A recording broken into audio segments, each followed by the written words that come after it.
Bueno, a continuación interviene don Roberto Bosquet, que es arquitecto, jefe del área de sistemas pasivos de la Unidad de Investigación sobre Eficiencia Energética en Edificación del Centro de Investigaciones Energéticas, Medioambientales y Tecnológicas del Ministerio, creo que de Ciencia e Innovación. Tiene la palabra. Buenos días, Egunon. Aprovecho mientras se abre el programa para agradecer lo primero a la Escuela de Edificación Roberto de Melesmes pues la invitación que nos ha hecho al CIEMAT y en segundo lugar agradecer vuestra asistencia que como veo ha sido absolutamente masiva. Mi presentación va sobre la posibilidad hasta hace muy poco tiempo puesta en entredicho de construir edificios tanto de nueva planta como rehabilitados que consuman casi cero energía e incluso cero energía.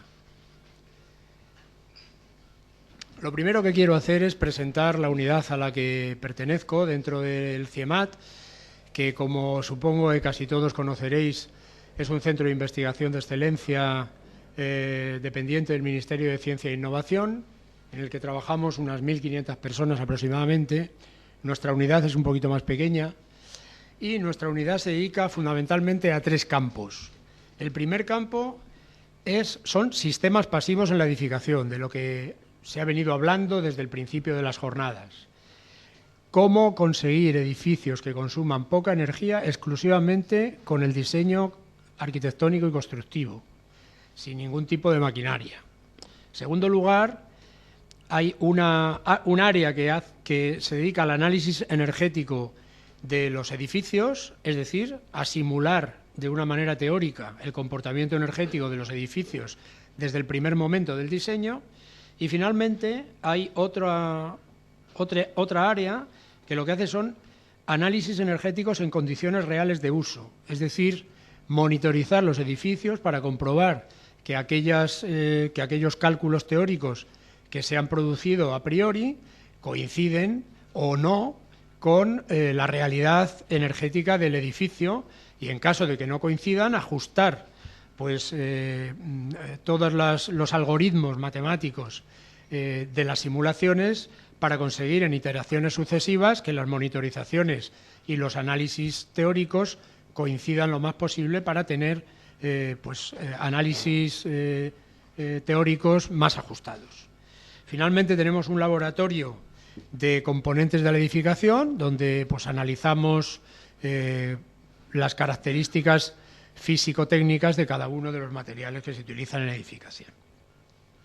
Bueno, pues dicho esto, como ya se ha dicho, aproximadamente el 50%, algo menos, del consumo de la energía primaria es en edificación y en torno al 40% en los sectores residencial y terciario. Las actuaciones, aunque sea reiterativo, quiero repetirlas, es fundamentalmente, lo primero de todo, disminuir la demanda energética. Si tenemos edificios muy consumidores de energía, ya le podemos poner instalaciones que evidentemente paliarán en parte el problema, pero tendremos instalaciones caras porque el edificio consume mucho. Necesitamos edificios que consuman poco. En segundo lugar, integrar energías renovables, evitar en todo lo posible la utilización de energías procedentes de fuentes fósiles. En tercer lugar, incorporar equipos convencionales de alto rendimiento, sistemas de poligeneración, ya se ha hablado aquí, district heating and cooling, o microgeneración distribuida, etcétera. Y luego, en la parte de impacto, que también se ha tratado previamente, la normalización energética a través del código técnico y reglamentos que lo estructuren y lo desarrollen, y fundamentalmente desarrollo del tejido empresarial existente, como son pues, la creación de microempresas o la creación de empresas de servicios de gestión energética, etcétera, etcétera. Y una parte muy importante es la concienciación de la sociedad. Y cuando hablo de la concienciación de la sociedad me refiero a la sociedad entera, no solamente a los usuarios, sino también a los técnicos. Nosotros, desde el CIEMAT, tenemos la percepción de que los sectores técnicos, de que los desarrolladores de proyectos, arquitectos, ingenieros, aparejadores, etcétera, etcétera, no están todavía suficientemente concienciados sobre la importancia crucial que tiene en este momento el ahorro de la demanda energética. Bien, para ello, pues hay unas estrategias básicas muy sencillas. Esta conferencia daría para, pues, seguramente para la jornada completa, pero como solo tengo media hora, voy a desarrollarla muy rápidamente. Unas estrategias básicas que son, en principio, concebir el edificio como si fuera una máquina energética. El edificio capta, almacena y evacúa energía. Y yo siempre pongo un símil, aunque no exacto, pero un símil muy parecido al de los seres vivos y fundamentalmente a los mamíferos. Los mamíferos tenemos dos maneras de controlar nuestra energía y nuestro intercambio con el exterior. Una que es a través de nuestra piel, intercambiamos nuestra energía con el exterior a través de la piel, y otra es un sistema regulador de energía que poseemos y que nos mantiene la temperatura del cuerpo aproximadamente a 37 grados en cualquier circunstancia. Bueno, pues en edificios pasa exactamente igual. En edificios transferimos energía con el exterior a través de la piel del edificio y luego tenemos que utilizar sistemas que estabilicen esa temperatura para tener una temperatura más o menos constante en los ciclos día-noche o en los ciclos verano-invierno, que es a través de la inercia térmica. Es decir, de utilizar la inercia térmica del edificio para que la onda térmica día-noche o estacional sea lo más horizontal posible. Tengamos las mínimas fluctuaciones de temperatura día-noche. Evidentemente, uno de los elementos fundamentales es la orientación. Es decir, si no tenemos una buena orientación, pues no podremos captar la máxima energía. En ese gráfico podemos ver que si esta curva es la energía que recibe una pared vertical durante el verano y esta otra curva es la energía que recibe una pared vertical durante el invierno, se da la circunstancia de que tenemos un máximo de energía en invierno y un mínimo de energía en verano en este punto, en el punto 17,5 grados sur-sureste. Esta será la orientación. Esto está hecho para Madrid, pero puede ser extrapolable, digamos, a grandes líneas a todo el territorio nacional. Tendremos una orientación sur-sureste, mucho más cerca del sur, que es la que recibe mayor energía a lo largo del año. El que tiene mayor horas de sol y por lo tanto recibe mayor energía. Y además recibe mayor energía en invierno y menor en verano, que es, digamos, a la hora de calentar un edificio, por lo más conveniente. En el caso contrario está la situación oeste-suroeste, donde se recibe pues mucha energía en verano y en invierno poco más. Esta sería pues una malísima orientación. Entonces, la orientación de los edificios es fundamental y mediante estas gráficas pues podemos saber aproximadamente cómo van las cosas. Los sistemas de ganancia de calor son fundamentalmente el efecto invernadero, es decir, el ganar calor a través de la radiación que atraviesa los huecos de la fachada de un edificio. También ganar calor a través de los elementos opacos, mediante la inercia térmica que comenté anteriormente, es decir, cargando calor durante las horas de sol y calculando ese espesor de las fachadas de manera que el calor se empiece a ceder cuando el sol ya no existe, ya no está. La tercera posibilidad, digamos que estas son posibilidades siempre básicas, luego hay intermedias cientos. La tercera posibilidad son el efecto invernadero a través de una galería cristalada o de un invernadero. Un elemento de vidrio que capta calor, lo almacena en el interior y a su vez hay una incidencia directa sobre los muros interiores, de manera que se causan los dos efectos que hablé previamente. Por una parte el efecto invernadero y por otra parte la ganancia indirecta.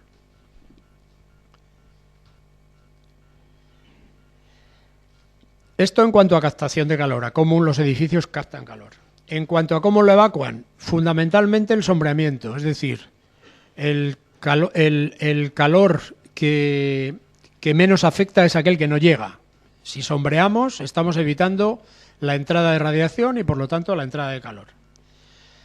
Segundo, ventilación simple. En los edificios antiguos, sobre todo, que no tienen fachadas opuestas a diferentes orientaciones, pues es complicado ventilar. En este caso, tenemos que usar la ventilación simple a través de un hueco. O la ventilación cruzada, en el caso de las extensiones de las ciudades, donde ya pues hay fachadas que dan a diferentes orientaciones y, por lo tanto, podemos establecer corrientes de aire.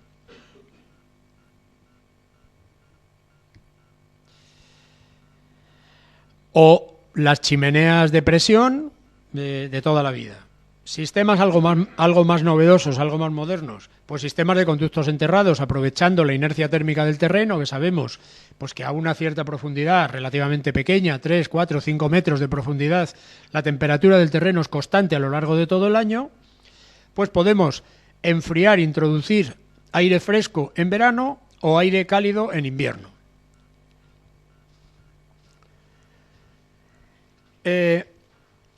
Claro, evidentemente esto de la inercia térmica que os he contado vale para aquellos edificios pues de principios del siglo pasado o incluso de finales del XIX.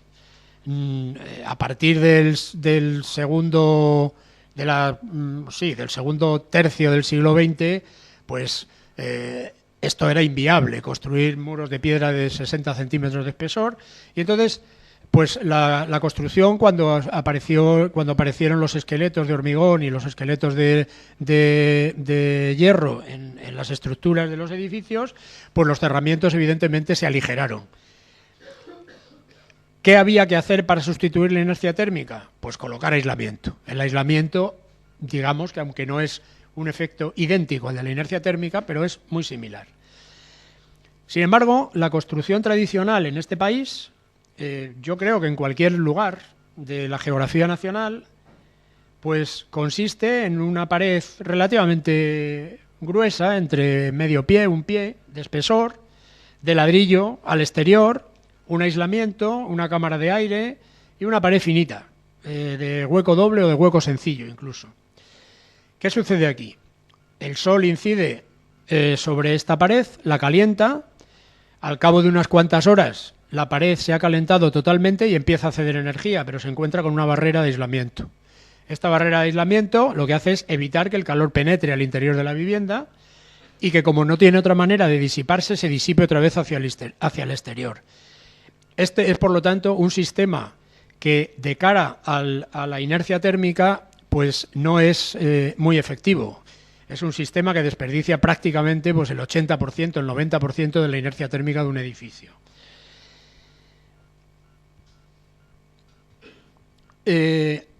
Para ello, y muchas veces yo creo personalmente que sin saber exactamente para qué se hacía, pues de repente se pusieron de moda las fachadas ventiladas. Las fachadas ventiladas, aparte de, bueno, pues de darle, digamos, una mayor industrialización, aunque todavía no al 100%, pero una mayor industrialización a la construcción, lo que hacen es un efecto de aprovechamiento de la inercia térmica mucho mayor. Aquí tenemos la pared de ladrillo al interior, el aislamiento al exterior, la cámara de aire y una capa de protección ante los agentes meteorológicos de ese aislamiento. ¿Qué sucede? Que a través del efecto invernadero, por los huecos de ventanas de vidrio, se calienta el aire interior, ese aire interior calienta el muro durante las horas de sol, y ese muro, cuando ya se ha calentado en su totalidad, empieza a ceder calor, pero en este caso hacia el interior de la vivienda, y solamente pierde una pequeña parte hacia el exterior cuando es capaz de atravesar el aislamiento. De esta manera, la inercia térmica del edificio pues se aprovecha en un 80-90%, al revés que la vez anterior. Es decir, la gran ventaja que tienen las fachadas ventiladas es que tienen un aprovechamiento de la inercia térmica totalmente efectivo.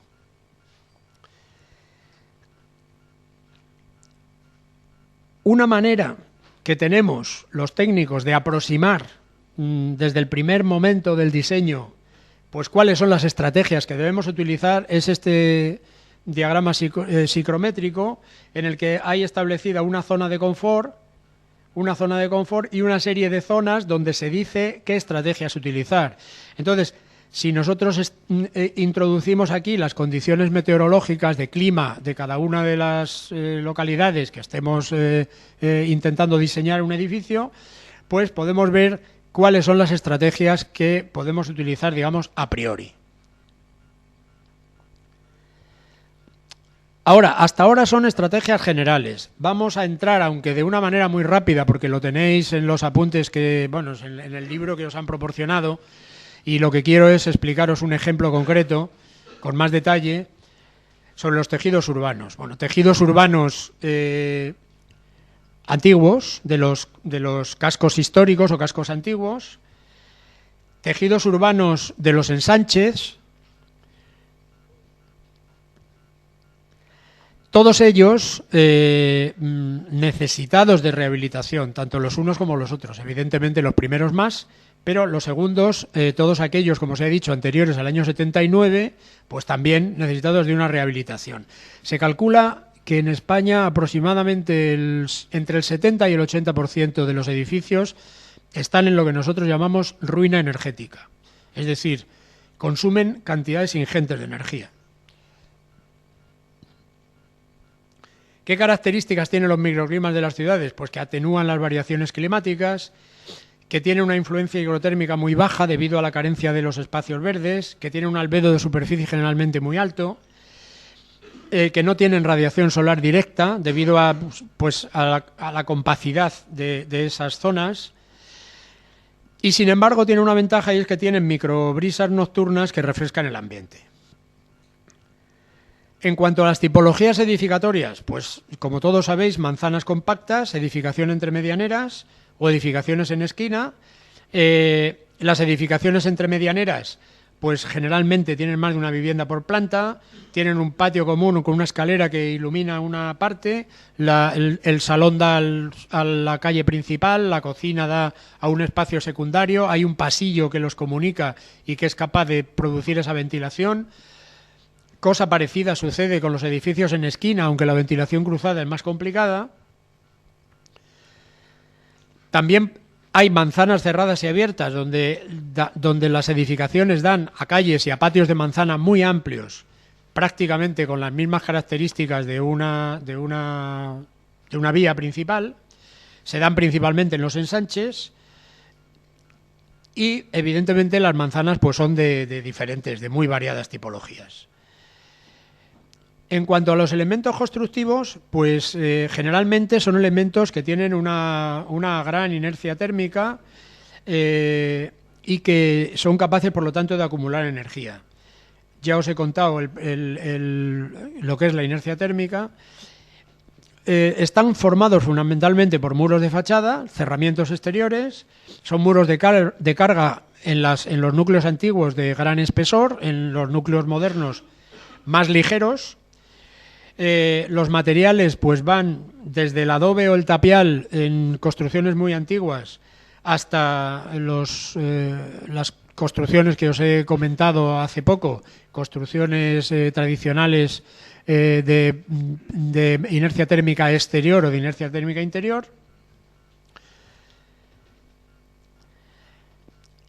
Y fundamentalmente esta inercia térmica que os comentaba los hace pues muy eficaces para aquellos edificios, digamos, de uso continuo. Es decir, la inercia térmica lo que hace es estabilizar temperaturas, como os decía, día-noche o estacionales, y por lo tanto aquellos edificios que son de uso continuo se pueden beneficiar de ella. En los construcciones de uso discontinuo, sobre todo de uso estacional, como pueden ser pues viviendas de fin de semana o viviendas de verano, sin embargo debería de pasar todo lo contrario. Cuanta menos inercia térmica mejor, porque si no resulta que cuando llegamos tardamos mucho tiempo en calentarla, pero después se tarda mucho tiempo en enfriarla, con lo cual hemos aprovechado, digamos, el calor absorbido por la vivienda, pues prácticamente nada.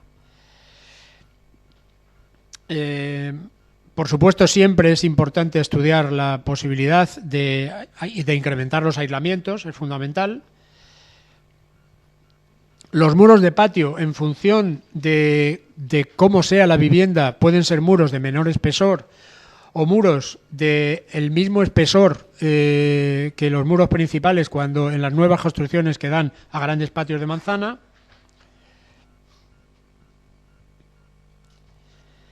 Y los muros de medianería son especialmente sensibles porque suelen quedar desprotegidos, sobre todo en viviendas muy antiguas, suelen quedar desprotegidos cuando el edificio colindante pues es demolido o desaparece por un accidente. Quedan absolutamente desprotegidos, son muros sin ningún tipo de aislamiento y por lo tanto hay que cuidar especialmente, y de hecho pues lo veréis en muchísimos sitios, que lo que se hacen son proyecciones de aislamiento sobre esos muros o cualquier otra, digamos, protección contra las ganancias o las pérdidas de energía.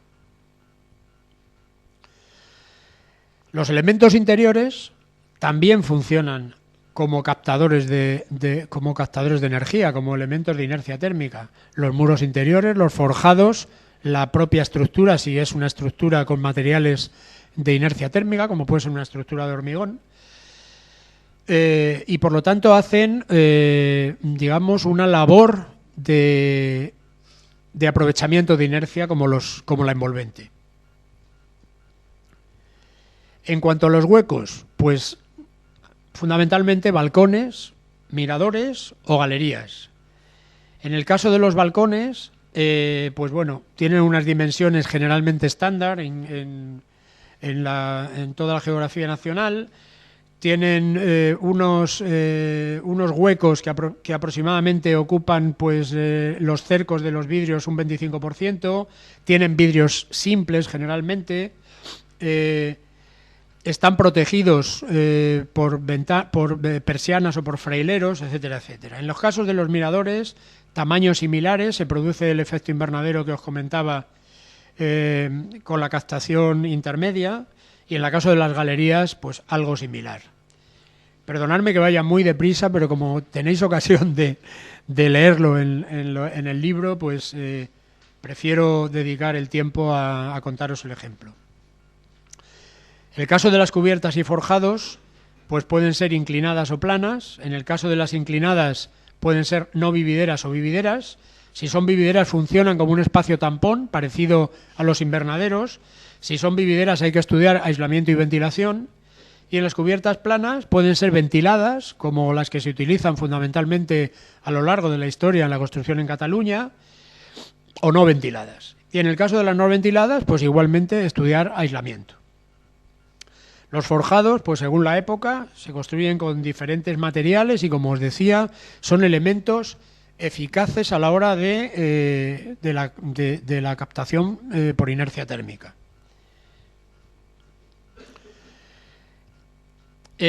Así que, en cuanto a estrategias pasivas, en los periodos de verano, en los periodos de calor, fundamentalmente el sombreamiento y también la ventilación.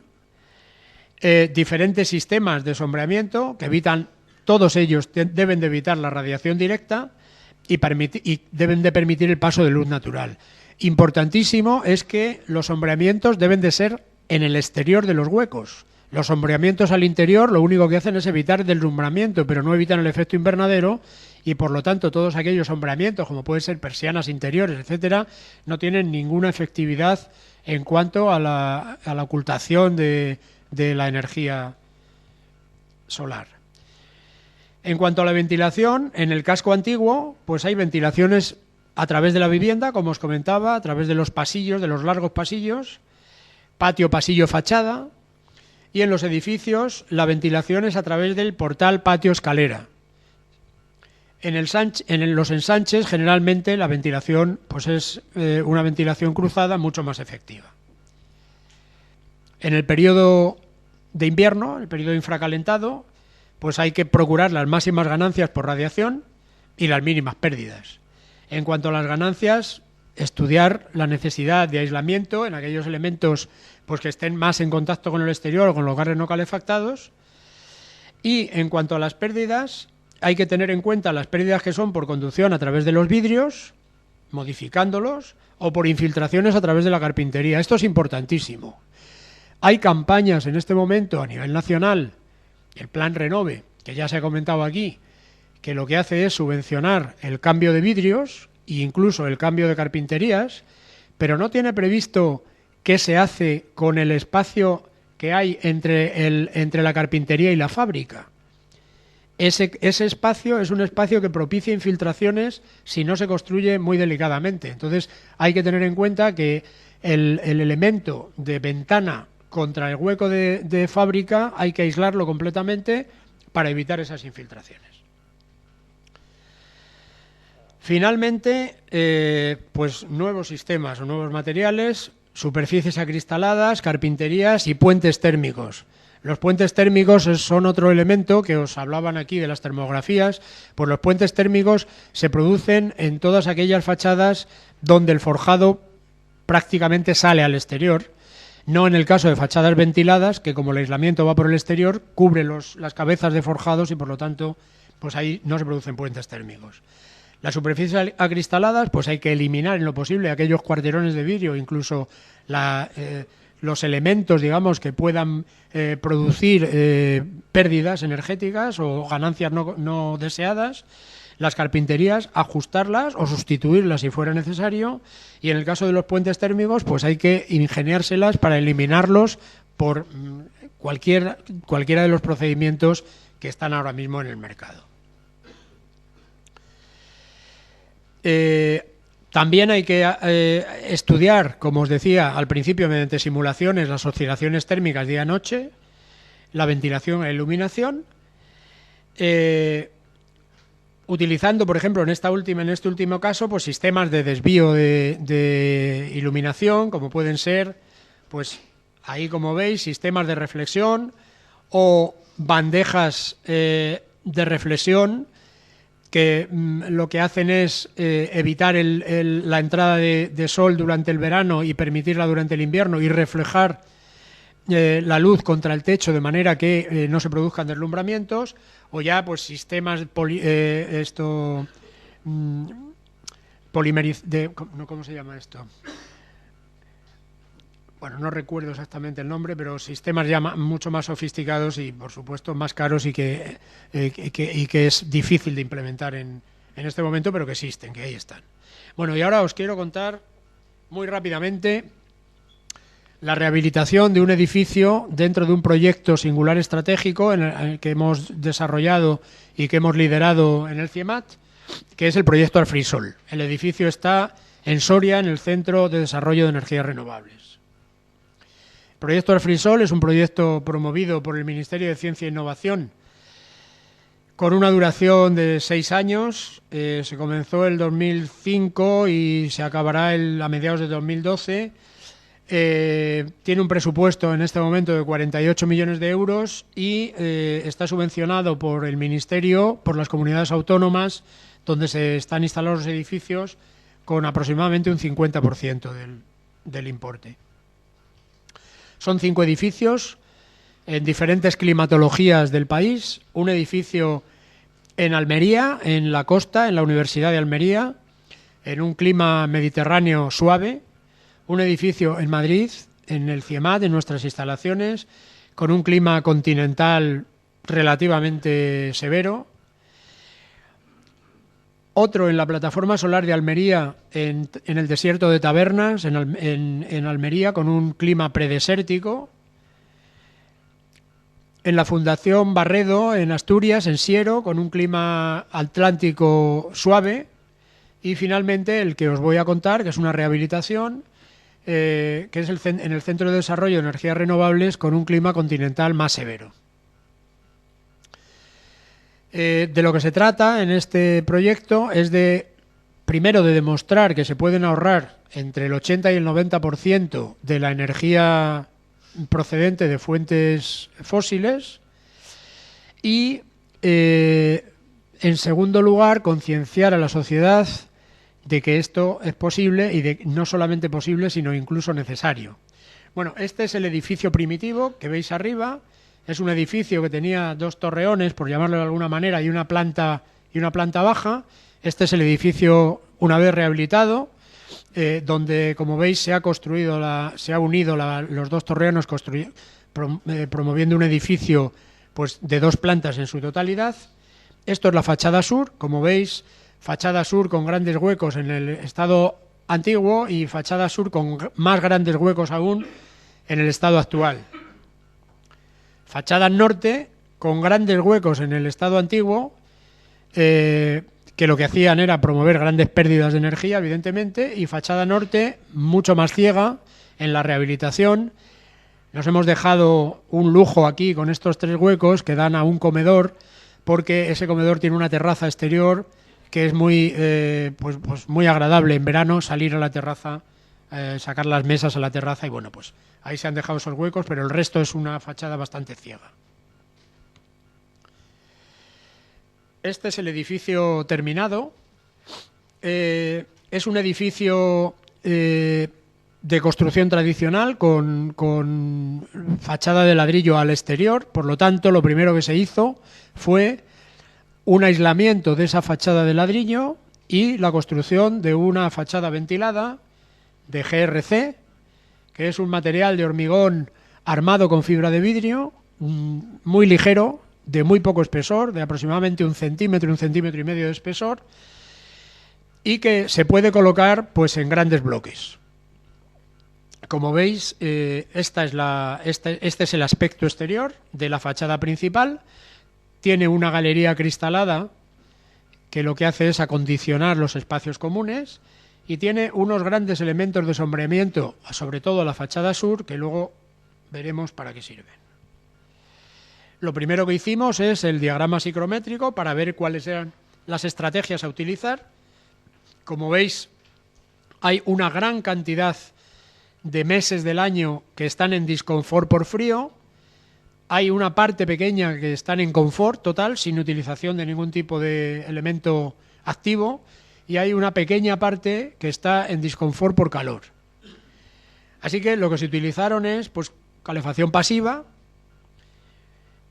calefacción activa solar más convencional, humidificación, porque la zona es una zona seca, de poca humedad relativa, y refrigeración natural mediante chimeneas que producen una ventilación cruzada. Malamente se ven las plantas, pero bueno, os las describo. El edificio tiene aproximadamente 1.300 metros cuadrados, ha aumentado, por tanto, la superficie construida con respecto al antiguo, un poquito. El programa pues es un auditorio en planta baja, con un comedor, como os decía, una conserjería, una sala de máquinas y las calderas y el silo de biomasa, porque la calefacción convencional, o digamos la caldera convencional, está alimentada por biomasa. En la planta primera está la dirección, los despachos, una biblioteca y una sala de reuniones. Y en la planta cubierta pues hay 2 grandes pérgolas que tienen 2 funciones. La primera función es sombrear la cubierta. Lo mismo que os decía antes, que en verano, con aquellas gráficas, que en verano sobre una pared vertical se produce la menor cantidad de energía y en invierno la máxima, sobre una cubierta horizontal es exactamente al revés. Es desfavorable, puesto que en verano se produce una gran cantidad de energía sobre la cubierta y en invierno poca. Entonces, las cubiertas es fundamental siempre o aislarlas muy bien, o colocar cubiertas vegetales o cubiertas de agua, o si no, sombrearlas. Quizá el sombreo pues sea el sistema, digamos, más sencillo, porque simplemente con toldo se puede sombrear. En este caso se ha sombreado con unas pérgolas, porque esas pérgolas además tienen otra función que ya veremos. Esta es la fachada norte, como veis, bastante ciega, con una pérgola también. Así que, finalmente, las estrategias que hemos seguido en este edificio pues ha sido un sistema diferenciado de las fachadas. No se puede pensar en un edificio casi cero energía con fachadas idénticas. No se puede pensar en un edificio, y menos en el norte o en climas como el de Soria, con fachadas de vidrio. Esto es impensable, aunque haya muchos edificios con fachadas de vidrio que dicen que son clase A. Digo que dicen, porque yo tengo muchas dudas de que lo sean.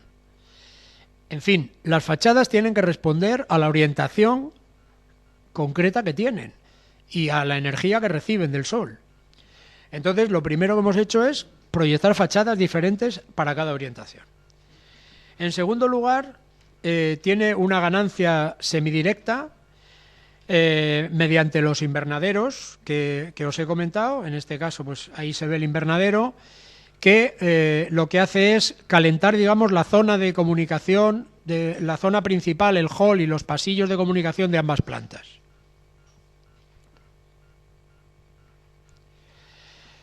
El control solar, es decir, el sombreamiento mediante las bandejas de parasoles que ya habéis visto y las bandejas de las pérgolas superiores que vuelan sobre ambas fachadas. La ventilación natural a través de chimeneas, que yo creo que luego hay una diapositiva en que se ven mejor, a través de chimeneas, nosotros le llamamos estatodinámicas, pero quizás sea una cursilería. Son chimeneas estáticas, pero que sin embargo tienen un tiro dinámico, porque tienen unos cabezales que giran y producen una extracción dinámica, pero no tienen ningún motor. En cuanto a las activas, tenemos una producción de calor convencional utilizando biomasa como combustible, climatización 100% renovable con apoyo de energía solar mediante un sistema de frío solar sin torre de refrigeración. La torre de refrigeración la hemos sustituido por un sistema de intercambio energético con el terreno, malamente llamado geotérmico. A nosotros no nos gusta hablar de sistemas geotérmicos si no son sistemas de producción de energía producida por la Tierra. Nosotros lo que hacemos sencillamente es intercambiar calor con el terreno mediante elementos horizontales o pinchazos verticales de agua o de aire, y esto es lo que hemos hecho aquí. El sumidero de calor de las máquinas de frío, porque lo que hacemos es aprovechar el campo solar térmico en verano, que en el caso de que no tuviéramos este sistema de bombas de absorción, pues tendríamos que evacuarlo o taparlo o vaciar la instalación. Pues en este caso el campo solar térmico lo aprovechamos para alimentar unas bombas de absorción que lo que hacen es producir refrigeración en verano. Y por otra parte, utilizamos el suelo como sumidero de calor precisamente para estas máquinas de absorción. Esas son las dos grandes pérgolas que, como os decía, lo que hacen es sombrear la cubierta, pero además nosotros siempre que utilizamos un sistema pasivo procuramos que también sirva como sistema activo. Y entonces lo que tienen es un campo solar térmico que sirve para calefacción suelo radiante y calefacción por suelo radiante, y refrigeración en verano por bomba de absorción. Y luego un sistema radioconvectivo, que aunque no es una cosa novedosa, pero nosotros sí lo estamos investigando, es evacuar calor al cielo, a la bóveda del cielo nocturno cuando el cielo está despejado. Es decir, la bóveda celeste es un sumidero de energía cuando el cielo está despejado y cuando no hay sol. Entonces, está más o menos comprobado que se producen temperaturas de transferencia de calor unos 20 grados por debajo de la temperatura del aire. Esto hace que que incluso en noches de verano despejadas, pues se colocan una serie de tubos de agua que lo que hacen es que se enfrían lo suficiente como para poder o bien introducirlos en el suelo radiante, convirtiendo ese suelo radiante durante la noche en un suelo refrigerante, de manera que por el día el edificio esté en unas condiciones, en verano me refiero, en unas condiciones térmicas muy, muy asumibles, y en segundo lugar ese líquido se vierte al circuito primario de las UTAs, de las unidades de tratamiento de aire, de manera que los saltos térmicos hasta que se ponga el edificio en régimen pues son mucho menores y por lo tanto también se ahorra energía.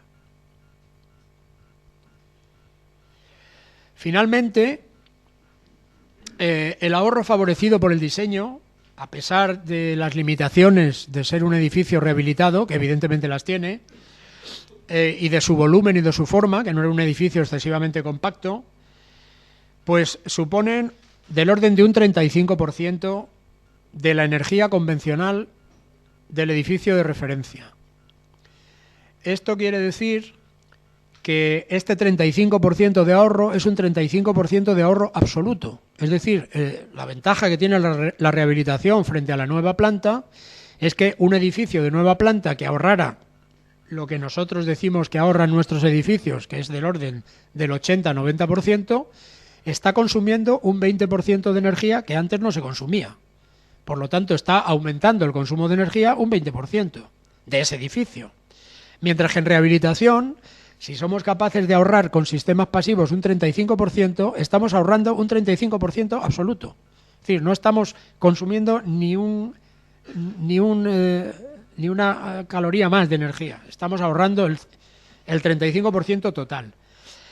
Las instalaciones renovables solares añaden aproximadamente un 40%. Digamos que las pasivas y las activas, en este caso de rehabilitación, son 50-50, pues 40-40, 35-35, y el resto se consigue mediante la caldera, el 25% restante, mediante las calderas de biomasa, siendo por lo tanto este edificio pues un edificio no de consumo casi cero, sino de consumo cero. Es decir, aquí no existe ninguna fuente de energía procedente de fuentes fósiles.